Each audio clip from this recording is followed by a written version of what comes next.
the appointments that President Obama made today concerning the CIA director and, of course, the Department of Defense Secretary of Defense, that being Chuck Hagel.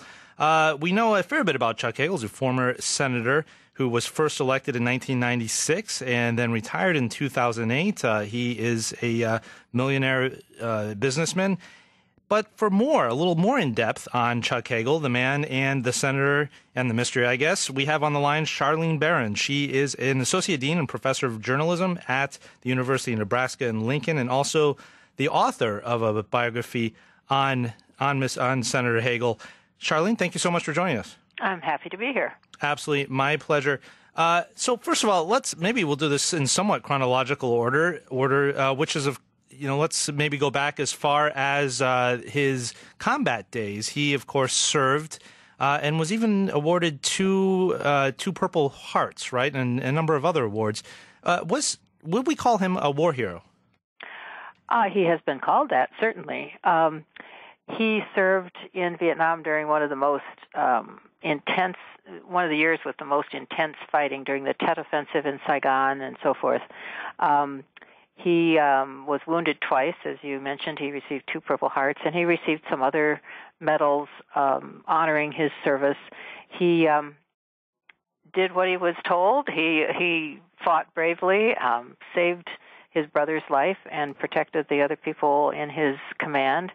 And yes, I suppose you would call him a war hero. I mean, it sounds like it. It's a Purple Heart is not easy to come by. It's not one of those awards you really want to come by. That's right. Very easily. So now, after he came back, he eventually went to work in government. Of course, that was where he somewhat got his career started. Mm-hmm. That's right. He came back. He had a couple of years of college before he went to Vietnam, and then when he came back, he finished his degree, got a degree in history from the University of Nebraska at Omaha, and worked in broadcasting for a little while, and then set out for Washington, D.C., worked as an aide to one of Nebraska's congressmen, and stayed in the area ever since until he moved back to Nebraska in the mid-'90s and then ran for Senate from here. Yeah, actually, you hit something that I completely forgot about. He worked as a radio newscaster and talk show host in Omaha, right? Yes, he did. For a couple of years. Uh-huh. Yeah, I'll just call him colleague from now on. Absolutely.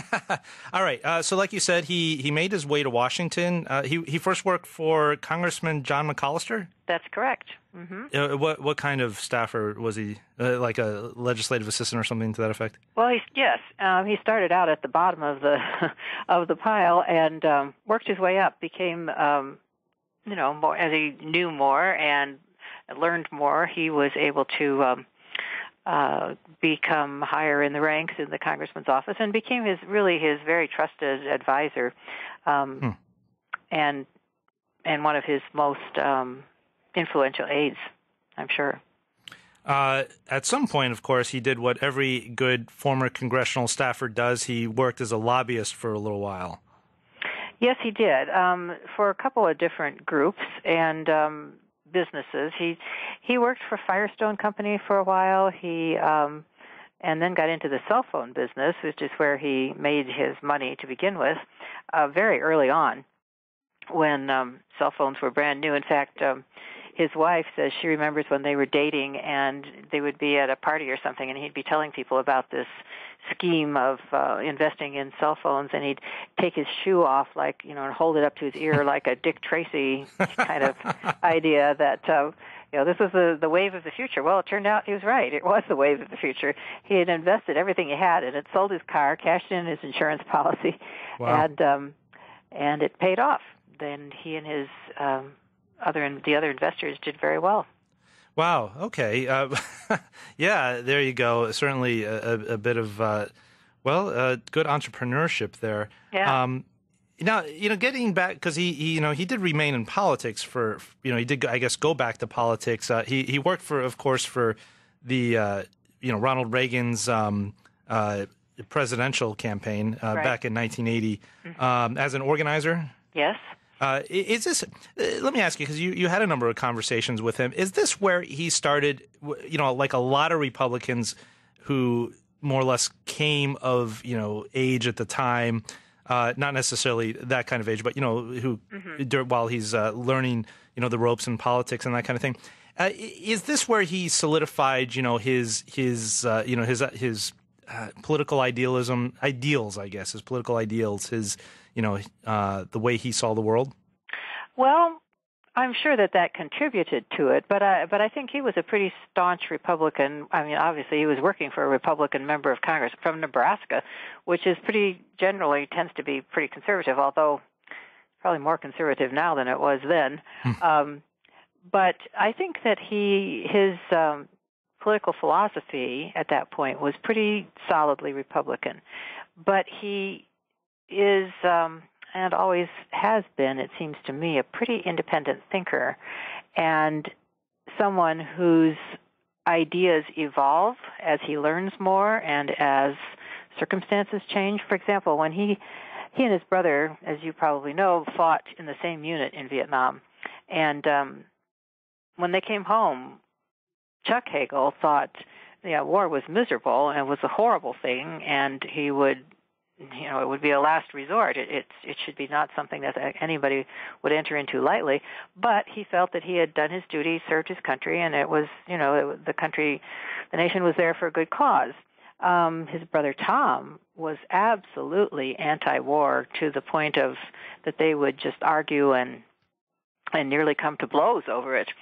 Well, Chuck Hagel then, as he matured and learned more about the war, and in the early 90s, started reading some of the dispatches and listening to transcripts of some of Lyndon Johnson's conversations with his generals and cabinet members, came to believe that the war was probably not fought for the right reasons, and that there was a lot of political manipulation that went on. And so, his ideas evolved. When he was in the Senate, he voted with his party 96, 95, 94% of the time every year. But there were some high-profile issues where he just plain didn't agree, and that's what earned him the nickname of Maverick. That he does not necessarily just go along with the party because it's his party. Yeah. Actually, I was always kind of wondering, did he get that name before John McCain? I don't think so. It was John McCain's first? Yes, I believe it was McCain's first. All right. It sounds like a very kind of parallel career in a lot of ways, only Republican versus Democrat. This is, of course, I'm talking about John Kerry, who once again also served in Vietnam, came back a bit disillusioned, proud that he fought for his country, but at the same time feeling exactly as you described Chuck Hagel. Right. Are they friends? They're both now going to be on, Obama's foreign policy team, but, has there been a lot of intersection there, do you know? Yeah, I think so. When in the late 1990s, there were 6 members of the Senate who were Vietnam veterans, Hagel and McCain and John Kerry, and then Chuck Robb from Virginia, Bob Kerry from Nebraska, and Max Clellan from Georgia. And they tended to, they had a bond there for sure. And despite the fact that they were not all from the same party, they held many of the same views and would defend each other from political attacks. Sometimes, for example, in 2004, when Kerry was running for president against Bush, the Bush campaign said, well, John Kerry's soft on defense because, he came back from Vietnam and look what he did. He was an anti-war protester and so forth and so on. Well, Hagel and McCain rushed to defend Kerry. McCain said that, this isn't true. This is a decent, good man. And Hagel said that's wrong. He said, I might disagree with Kerry about a lot of things, but we have to be fair about this. He's not soft on defense. So there's already a relationship there of mutual respect, I believe. We are kind of running out of time, but I just want to get to a couple things real quick. First, there's an interesting storyline there where after Reagan was inaugurated, Hagel actually got a position with the Veterans Administration. He quit because of comments that the VA administrator at the time, Robert Nimmo, I think I got his name right, Yes. had said. Can you talk a little bit about that? I mean, I imagine that this, really had an impact on his viewpoint, being a veteran himself. Yes. They really had a difference of opinion on a lot of things. Some of the things that Hagel didn't appreciate was that Nimmo was trying to shut down the storefront offices, I guess you'd say, where veterans could get aid.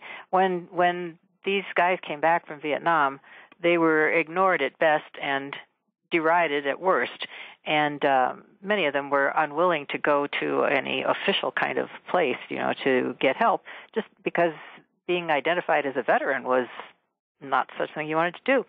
So they had set up a lot of storefront places where they could get help, and then Nimmo started shutting those down. And he, on national television, made the comment that Vietnam vets were a bunch of crybabies. He wanted to stop any further investigations into the damage that might have been done to people by Agent Orange and so forth. And Chuck Hagel became more and more unhappy about just unable to work with him, and he quit after 10 months. He said his friends were appalled. They couldn't believe that he was going to walk out on a job like that, but he just didn't feel he could. And then Nimmo was asked to resign and did so within the next year. I gotcha. And of course, eventually, then he made his money in the phone and the cell phone, the beginning stages of the cell phone industry. Right. 1996, he ran for a U.S. Senate seat that was actually opened up by retirement of Democrat James Exxon. First Republican in 24 years, I guess, to win a Senate seat in Nebraska. How did he pull that off?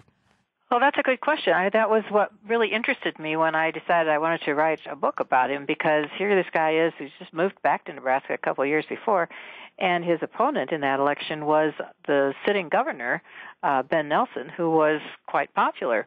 And it was a surprise that Hagel could pull off a victory at that point.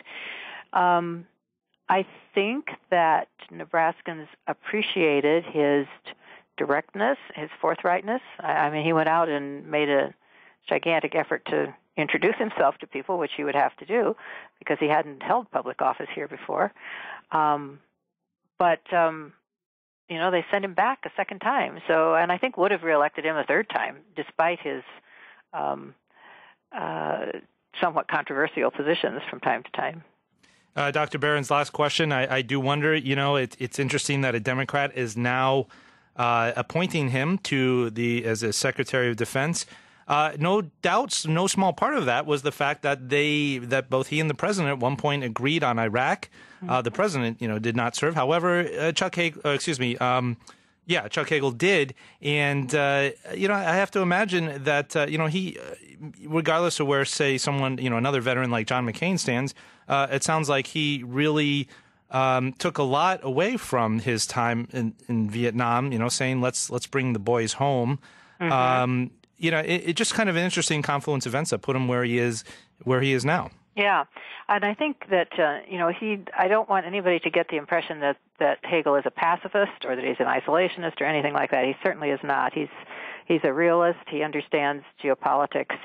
But he believes in the interconnectedness of the world and all its nations, and how we must rely on each other. People have faced the same problems no matter where they are, and we cannot simply resort to force unless it's an absolute necessity. He would want to examine every other possibility first and consider all the options.